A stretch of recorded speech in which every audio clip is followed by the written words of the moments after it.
Ladies and gentlemen, thank you so much for coming. My name is Jim Walden. I'm the lawyer that's representing the Citywide Council of Presidents and At-Risk Community Services, the not-for-profit that was the catalyst for a lawsuit that we filed 2 weeks ago. I want to make some special acknowledgments. Obviously, welcome to Governor Cuomo, and thank you so very much, Governor, for coming today.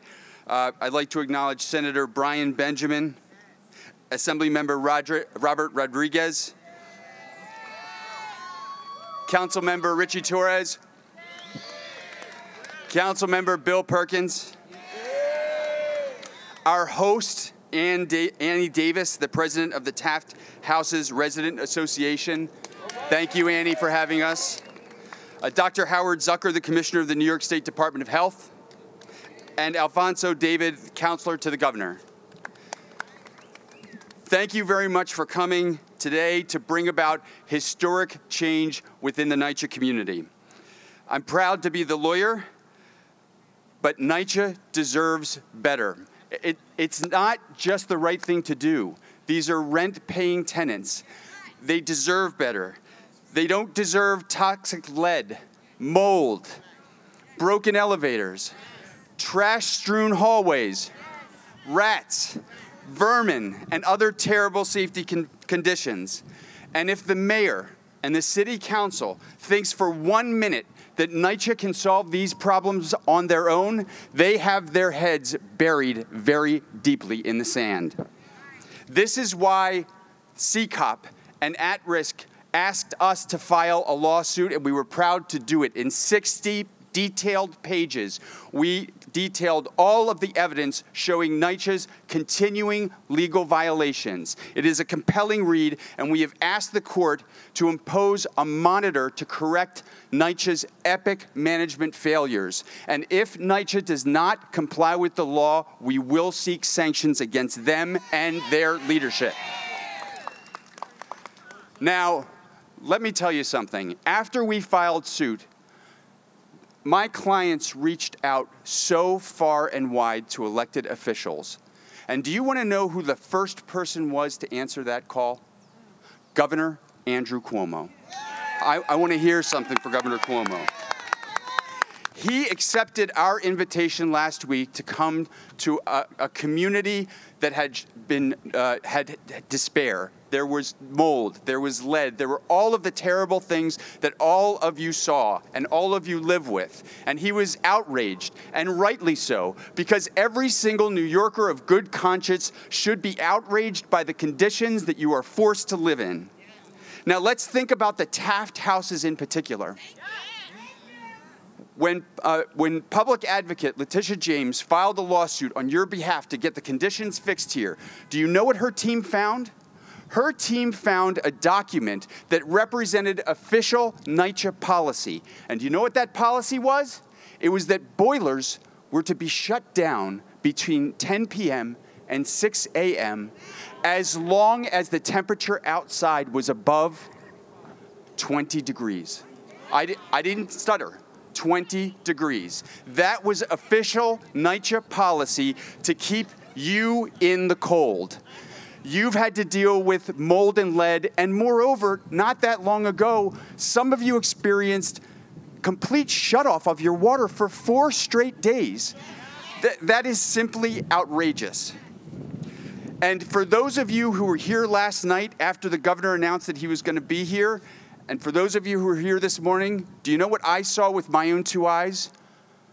A whole crew of NYCHA workers working. That trash dump that you've been complaining about since Family Day, only today, when they knew the governor was going to show up, did they finally clear it out.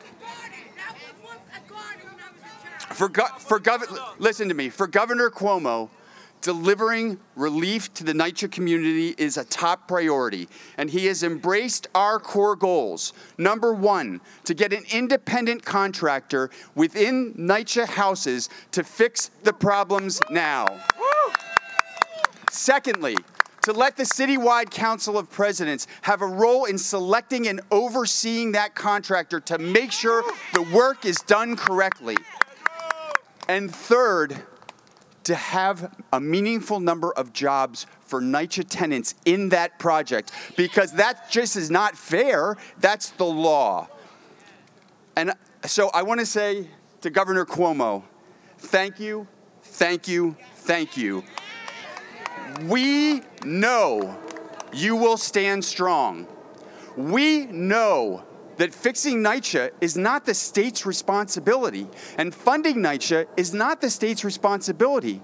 But we know that Governor Cuomo has given and given generously. And meanwhile, the City Council and the State Assembly are stonewalling his efforts and our efforts and your efforts, probably under pressure from the mayor. And it is inexcusable that they would choose not to help you instead of throwing around a political football. But we can't let that go on any longer. Tenants cannot wait 4 years for hot water and heat in their apartments and lead-free environments and to have the mold gone. How is it that the city and the federal government refuse to stand up and fund their responsibility? And I'm sorry, Governor Cuomo, to have to ask, but if the city and the federal government fall down on the job and cannot fund the living conditions that you deserve, unfortunately, we have to ask the state to do even more than they've already generously done. So Governor Cuomo has issued a clarion call.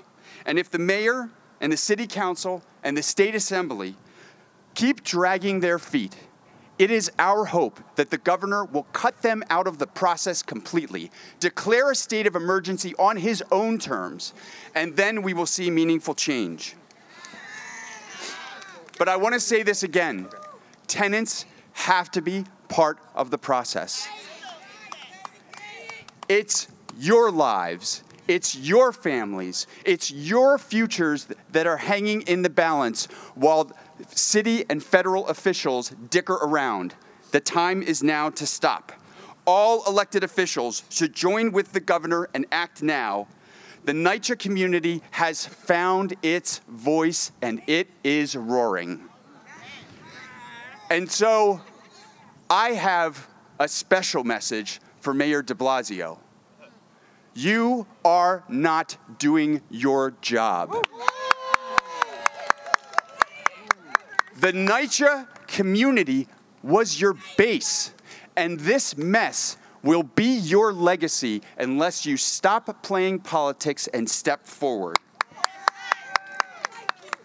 I want to tell you that the NYCHA community will not back down, and they will fight until hell freezes over with their apartments, and then they will fight on the ice. Fight on the ice. Fight on the ice. Fight on the ice. Fight on the ice. All right, I'm done, everyone. Thank you very much for your attention. Let me just introduce the order of the speakers. First of all, the next speaker is my client and now my dear friend, Danny Barber, the chair of the Citywide Council of Presidents. He will introduce Governor Andrew Cuomo. Governor Cuomo will then turn the mic to Councilmember Richie Torres, who will then introduce Assemblymember Rodriguez, and then Senator Benjamin will close us out. Thank you very much, everyone.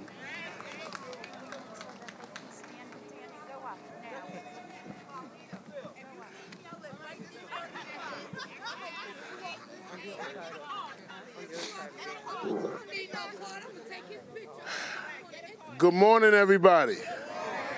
Good afternoon, everybody. Well, first and foremost, I want to give an honor to God for waking us up and allowing us to come out here today. This whole thing is a little emotional, so I'm going to attempt. I don't try because the try is to fail, and we've been trying for so long to fix housing.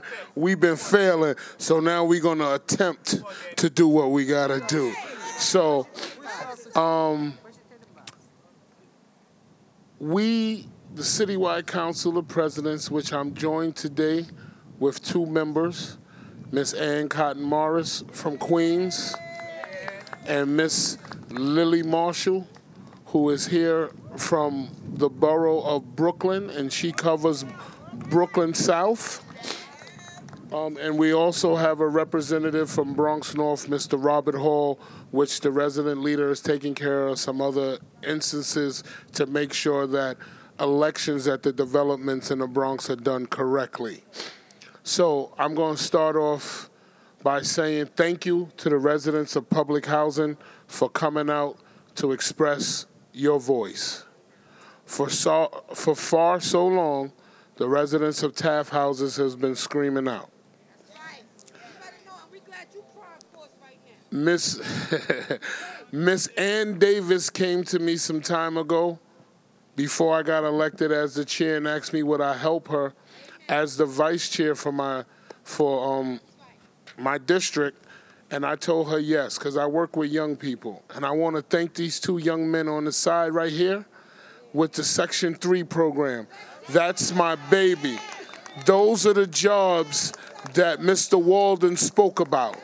Making sure that our residents get properly hired at prevailing wages and they no longer have to get crumbs so they can sustain to move out, lift up, and help someone else.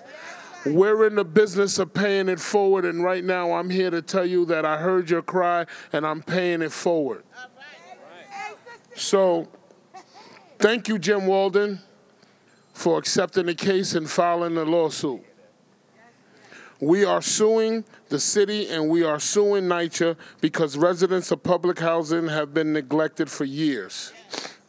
We have been treated like second-class citizens in the tale of two cities, and we're not going to take it anymore.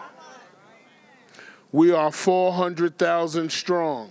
Ladies and gentlemen, if y'all don't understand what that means is this is an election year. Listen to what I said. It's 400,000 that live in public housing and another 200,000 that live in Section 8. That's 600,000.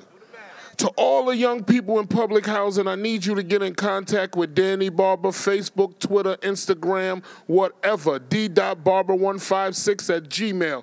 Hit me up if you're young. There's a group out here called Neighborhood Benches. You need to hook up with them because we are going to do the massive voter registration drive to get every resident in public housing and in the city of New York, and we will determine who we put in office to fight for us. So we no longer have to worry about the mayor or the city council not doing their job because it's going to be on your back. And if you don't do your job, if we put you there, we want to tell you this right now, we, not me, not I, we and us will take you out. So we desperately, I'm not going with this speech. I'm sorry, y'all. Inside my folder, I have for the governor and the health commissioner complaints from Claremont Consolidated in the South Bronx, Miss Maria Forbes, Clay Avenue. We created a survey that I'm going to fix up and make sure that every citywide council of presidents chair has one and every NYCHA development has a survey so that I can see what's going on and CCOP can see what we have to do to fight for your districts. Enough is enough. Ladies and gentlemen, but you have to do your part. You have to stop putting the garbage out where it ain't supposed to go. You have to stop throwing the garbage out the window, because when me and Jim Walden was walking around your grounds and we were looking at the rat holes, the garbage coming to, and the police department call it air mail. The air mail was delivered quicker than UPS or any other delivery service could get around. Ladies and gentlemen, NYCHA takes care of it, but you guys live here. Y'all can no longer blame NYCHA for the urine in the elevator, the garbage on the staircase, and all of that. It's us. If we don't stand together and stand for something, we will continue to go for everything that they try to throw at us and pull over our eyes. So I charge you guys, just like my partners behind me are charging the city, I'm charging the residents because you guys are my responsibility. I need you to stand up for something and stop going for everything. If you see Ray Ray, your best friend's son, with the dog, and the dog is defecating, make Ray Ray pick it up. Because it's us. We have to take ownership. We say this is home. Let's take pride in home. It starts somewhere. And it starts with y'all. I heard this young lady complaining. I heard her yelling and screaming at the top of her lungs about $500 million they need to make this development better. Sister,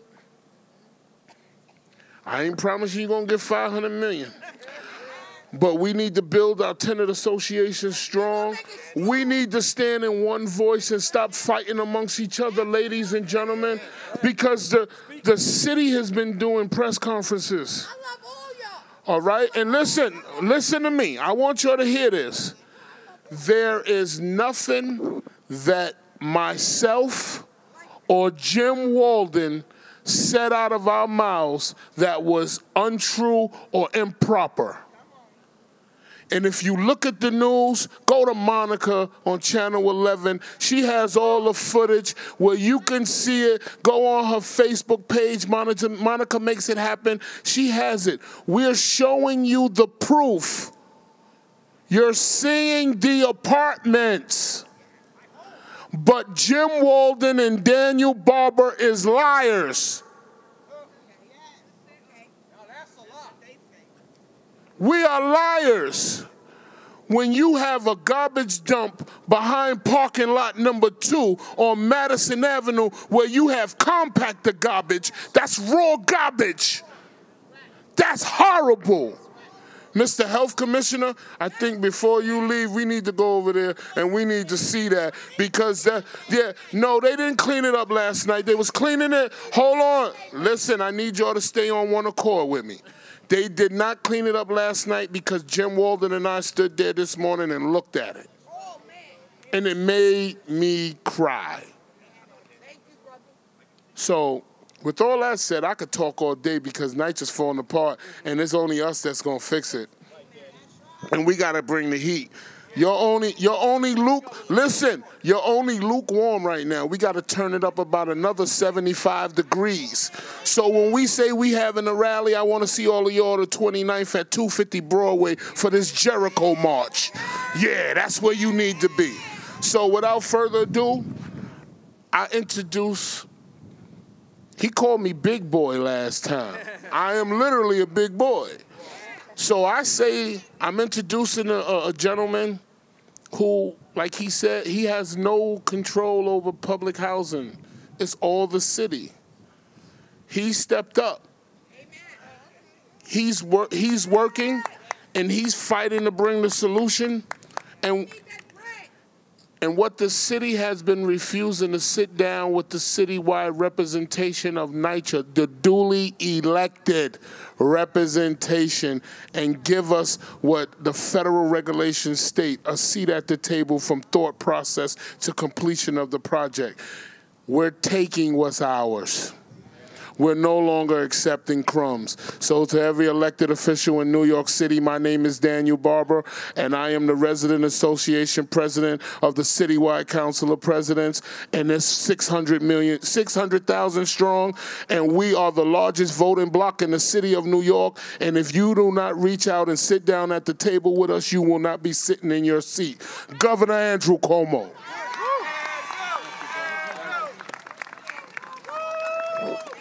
Thank you. Good afternoon to all of you. Let's have a big round of applause for Danny Barber. He's a great leader. He's upset with me. He didn't like me saying that big boy. I didn't mean big boy in any other way than a very powerful, heavily muscled man. That's what I meant by big boy. And he is a powerful, heavily muscled man, and he's going to lead this effort to victory. You watch. Give him another round of applause. To Jim Walden, who really wrote a very powerful lawsuit, I applaud him and his representation. He told the story very well. First, I want to say to all of you, as the chief representative of the people of the state of New York, I am sorry for the conditions that you are dealing with. I am telling you that no respectable New Yorker would take a walk through that apartment and allow it to continue. New Yorkers are better than this. We are better than this. Housing is not rocket science. You know, we're not trying to solve the Russia hacking problem here. Housing is simple. We know how to build housing. We know how to maintain it. It's a question of political will, and it's a question of priorities. You maintain it, you clean it, you improve it if you want to, if you care. And if you don't care, you don't. And what NYCHA is a testament to, a monument to, is people not caring. Now, Danny said he was emotional. He mentioned A Tale of Two Cities. My father was a great governor named Mario Cuomo.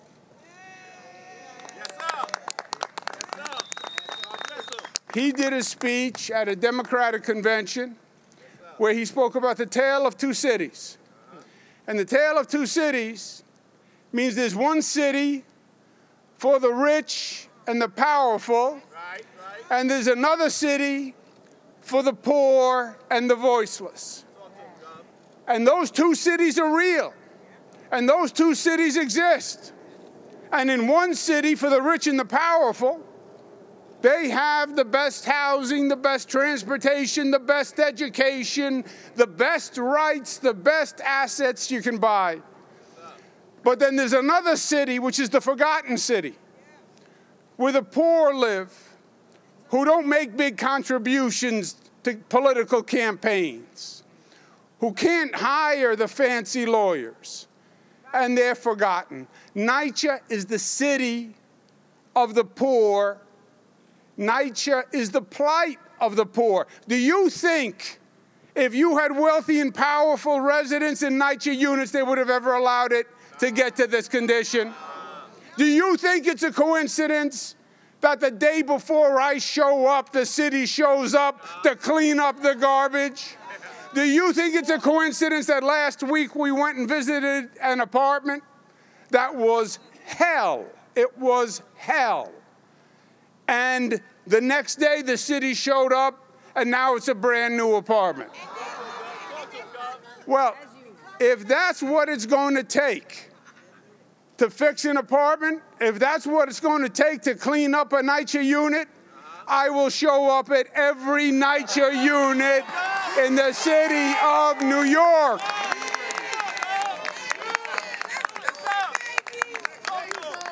Now, as Danny explained, I've been working in housing all my life.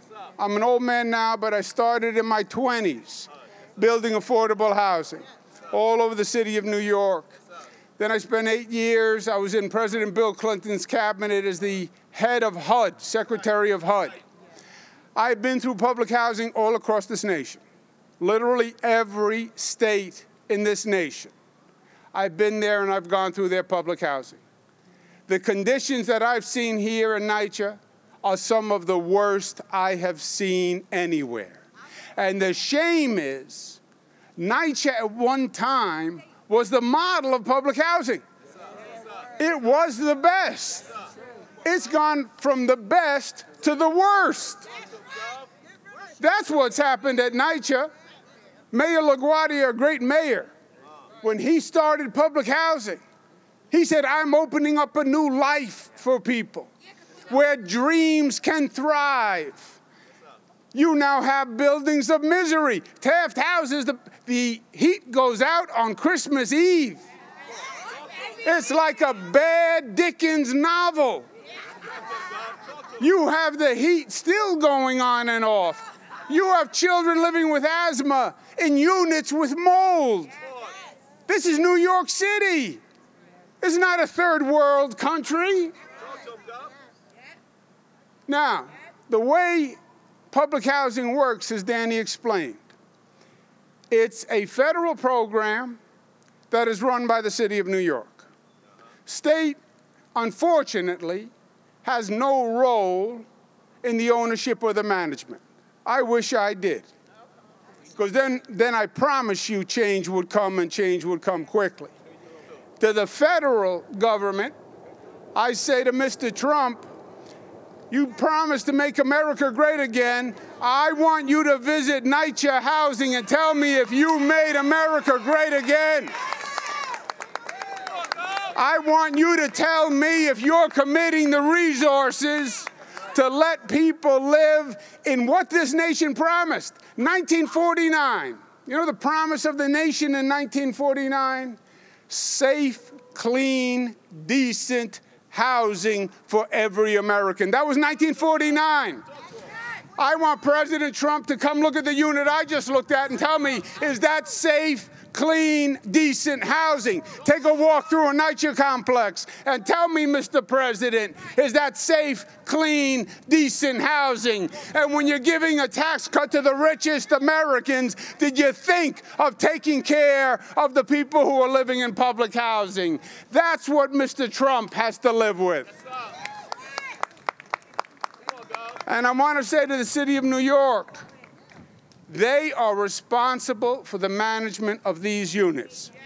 Now, I want to applaud Councilman Richie Torres, who's this young, good-looking fellow to my left. Councilman Torres, I have a good-looking fellow to my right, too, but I'm not there yet. Councilman Torres, in many ways, exposed the problems in public housing. Because, see, in the other city, on the tale of two cities, nobody comes and nobody sees and nobody cares. So you needed someone to stand up and say, I'm going to bring a light to what's going on at NYCHA. And Councilman Torres did that. And he did hearings, and he brought NYCHA to the hearings. And they couldn't answer any of the questions.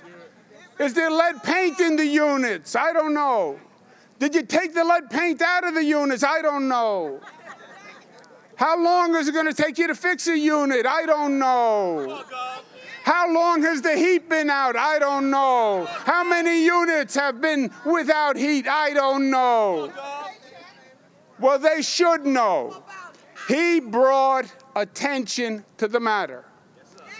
And I met with him and members of the city council. I said, now you have to take step 2. You know what step 2 is? Do something about it. Do something about it. Government is about action. Government is about results. You expose the problem. Now fix it. You all want to give a speech about how you're great progressives and New York is the progressive capital of the nation. No, it's not when you have people living in the filth that we have at NYCHA. You're hypocrites if that's what you call progressives. Progressive is actually doing something about it. Now, what can the state do? I stand with you 100%. 100%. Because you are the tale of two cities. And I have been with you all my life, following my father's footsteps, following the footsteps of Bill Clinton. Government is supposed to serve the people who are forgotten first. And those are the people of NYCHA. I hear Mr. Walden's requests. I agree to all of them. Number one, you need an independent contractor to come here to do the work because NYCHA cannot. They admitted it when they say it's going to take us 4 years to make change. 4 years. 4 years? No heat? 4 years more of mold? 4 years more of asthma? Forget it. It's a non-starter. I said to my colleagues in the state government, you want to give money to NYCHA? You think that's going to turn on the heat? You know what would be a better use of $200 million? Get a big $200 million worth of cash, put it in a barrel, put it in the lobby, light it on fire. At least it will create some heat for the building. That would be a better way than giving the money to NYCHA. Get an independent contractor who is a professional, who knows how to do it. That's what we do on the state side. We're building a new airport. We're building bridges. We're building the train stations. I don't have government doing it. We go out, we get the best private contractor who knows how to do it, and they do it fast and they do it right. And we know NYCHA is not the best, most efficient, most effective way to do it. Otherwise, they would have done it. You look at the half repairs that they do in these units, it's a disgrace. So I agree with you, we need an independent contractor. I agree with you that you have to have a voice at the table. You are tenants who pay rent. And we see what has happened when you're not at the table. You don't need a bunch of bureaucrats making decisions about your life and your family. You know what the priority projects are. You should be part of the process to select a contractor, prioritize the projects, and oversee the projects because it's your life, your kids, your future, and you're paying the rent. And then Mr. Walden asked me to put up more money.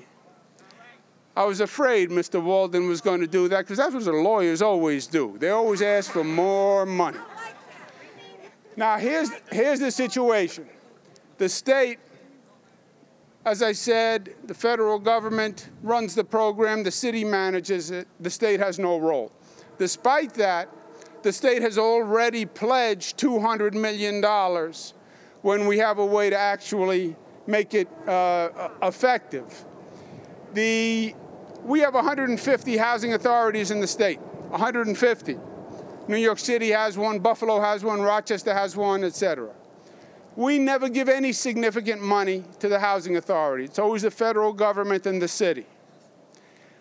But I'm going to fight the legislature to make an exception for NYCHA. Because the best way to lead is by leadership. And even though the state has no financial responsibility, I'm going to fight for another $250 million for NYCHA residents because I want to say to this federal government and this city government, it's time to lead and show the void and show the vacuum and the lack of leadership. So we get an independent contractor. You are at the table. The state I'll fight for another 250. I can't do that on my own. I have to fight something called the New York State Legislature. Many of the members are here now, so I want to be nice about them. But as long as I have, let me just get one vote. Do you support the 250? There we go. I have Robert Rodriguez. Where are you, Robert? Do you support the 250 million? Okay. I have two votes. I have two votes.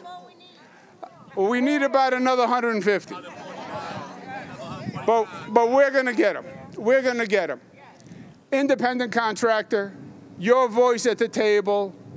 We'll pledge more money as a way to say to this city and this federal government, remember the tale of two cities. And remember that New York City was always about lifting those who were in the other city. And there is no New Yorker who would allow these conditions to continue. But your voice has to continue. Danny Barber's exactly right. Jim Walden is only as strong as you. You are 400,000 people. You want to get the attention of the politicians? You say 400,000. You want to get these newspapers to start writing the truth and start writing about the other city? You say we're 400,000 people and we buy your newspapers too. You want to get people to support you? Expose the conditions and the truth will out. There is no one who will see what I saw and allow it to continue. Thank you and God bless you.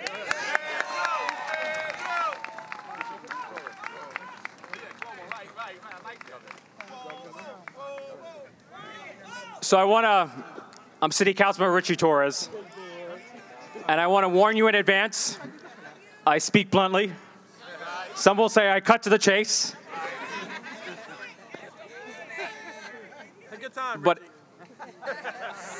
But Jim Walden is correct. There are elected officials in this city who are afraid of the mayor. And I will, because he's a powerful man. But I'm one member of the city council who has no fear of the mayor. You know who I fear? My mother, who lives in public housing. When I went into apartments during the cold spell, where I saw senior citizens freezing in their own homes, when it was 5 degrees outside, what came to mind was my grandmother, who lived in public housing, who passed away more than a decade ago. What came to mind was my mother. And I will tell you, I'd rather do right by my mother, who lives in public housing, than do the bidding of the mayor of the city of New York. I'd rather do right by all of you than do the bidding of the City Hall political leadership that has failed the residents of public housing. I love you too. Now, the mayor has said that he's on a mission to ensure that New York City becomes the fairest big city in America. But how can we claim to be anything resembling the fairest big city when 500,000 of our most vulnerable New Yorkers are living in conditions that would send a private landlord to prison? If a private landlord did to his residents what the city of New York has done to all of you, that private landlord would face civil as well as criminal penalties. Now, I'm not advocating imprisonment. I'm only underscoring that what has been done to you is not only immoral, in my opinion, it's criminal. Now, the mayor has said that the residents of public housing deserve the best living standard that the city can afford. So apparently the conditions that we saw, in his mind, are the best that we can do. It's the most that we can afford. It might be the best that the mayor can do, but it's certainly not the best that New York City can do. We can do better than conditions of leak and lead. We can do better than vermin and rodents in our apartment. We can do better than mold and mildew in our apartment. We might not have the greatest political leader in New York City, but we have the greatest residents, and we are the greatest city. We can do better. Now, we are the wealthiest city in the wealthiest country in the world. Right? Those who tell you that we cannot afford to provide NYCHA residents with safe and decent, affordable housing, those people are telling you a vicious lie. Our capital budget is $69 billion. Our operating budget is $86 billion. There is no excuse for the living conditions in public housing. None. So what we have in City Hall is not a poverty of resources. What we have at City Hall is a poverty of leadership and a poverty of political will. Now, I've pointed out before that the mayor loves to go on national tours, and God bless him for it, because he has a national legacy. The mismanagement of public housing is a national scandal. It is a national embarrassment. It has made our city the worst landlord in the United States. Nowhere else in America has there been a single landlord that has done what the city has done and deprived 323,000 residents of heat and hot water in a single heating season. Nowhere else in the United States has there been a single landlord that has done what the city has done and lied to the federal government for years about conducting lead safety inspections in 55,000 units. Your political leaders here in the city have failed you. And so we are in the midst of a struggle between a failing bureaucracy at NYCHA and the residents of public housing. The mayor has chosen to stand with the failing bureaucracy. The governor has chosen to stand with all of you. Like the governor, I stand with the people. And I'll end on one final note about solutions.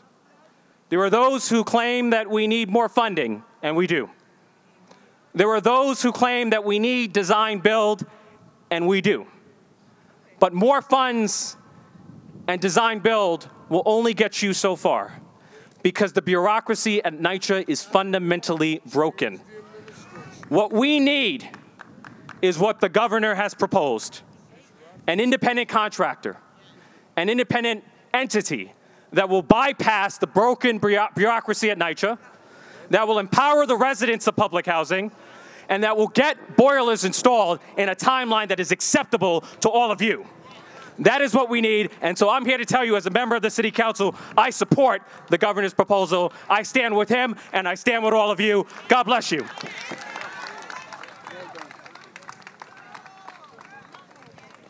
Good afternoon, family. I'm Assemblyman Rodriguez. As you know, I've been representing you for a number of years, and it is a good day when we can bring the governor to this fight. I like to remind people, we here in East Harlem have the greatest concentration of public housing in America, and certainly in New York State in this Assembly District. So the problems that we have seen here today are bigger here than anywhere else. On the island of Manhattan, where the 1% rule, we have more income inequality than anywhere else. But it is time for us to look at that income inequality and the problems that are existing in NYCHA and stare them in the face and say, change has to happen now. And we can stand all day and finger point, but I came to Albany to take action. Whether it's $100 million to start, whether it's $200 million now or $500 million, I like when we're on the same fight, because it's about making change for the residents of this community who have waited too long for change. There are 17 billion reasons why we can say we're in disrepair. Well, when are we going to start fixing them? We need to start fixing them today, now. Wait no longer. Red tape needs to be cut out of the way. Design build, which has eluded us for too long, needs to happen today. This year's budget, another $200 million, but yes, there are strings attached. The strings are results, immediately, today, for our residents. We cannot continue to wait. And for our friends here at Taft who are so excited about the possibility of change, about the possibility of boilers working, installed on time, warm winters, warm baths, no lead, no mold. This is where the change happens. 400,000 residents in public housing, another 200,000 who are here mobilized, a legislature and I'm going to be specific, an assembly that is committed to New York City housing with a governor who has our back.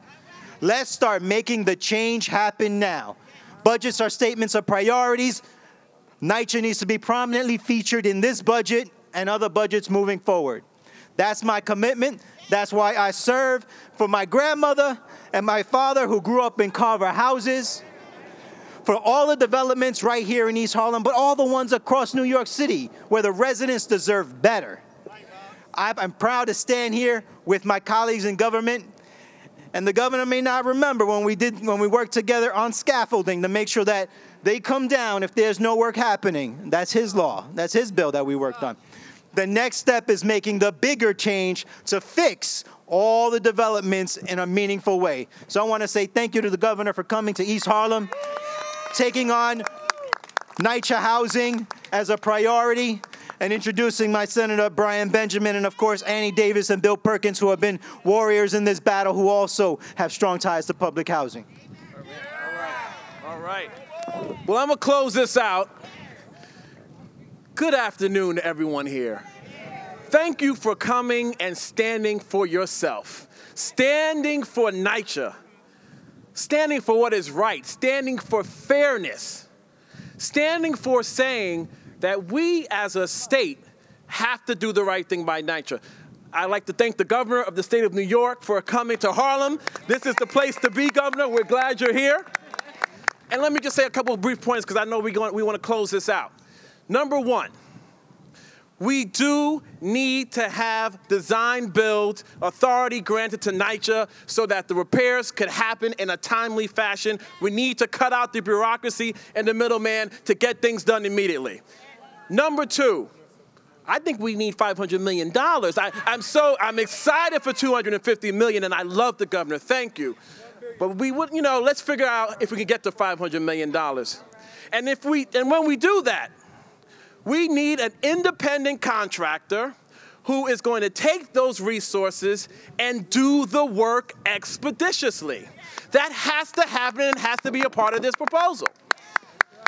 And lastly, let me just say, actually two things. The tenants of NYCHA, tenants and the leadership, have to be a part of the conversation as to where the money is spent. Money cannot be spent and the shareholders are not part of the conversation. It makes no sense. So we have to do that, and I think the state, we could probably look at some legislation, Robert, to try to force that along. Let me say lastly, too, the President of the United States, Donald Trump. You need to do the right thing and honor this country's responsibility to NYCHA. I don't want to hear you talking about $1 trillion infrastructure fund to build roads and highways and bridges all over the country.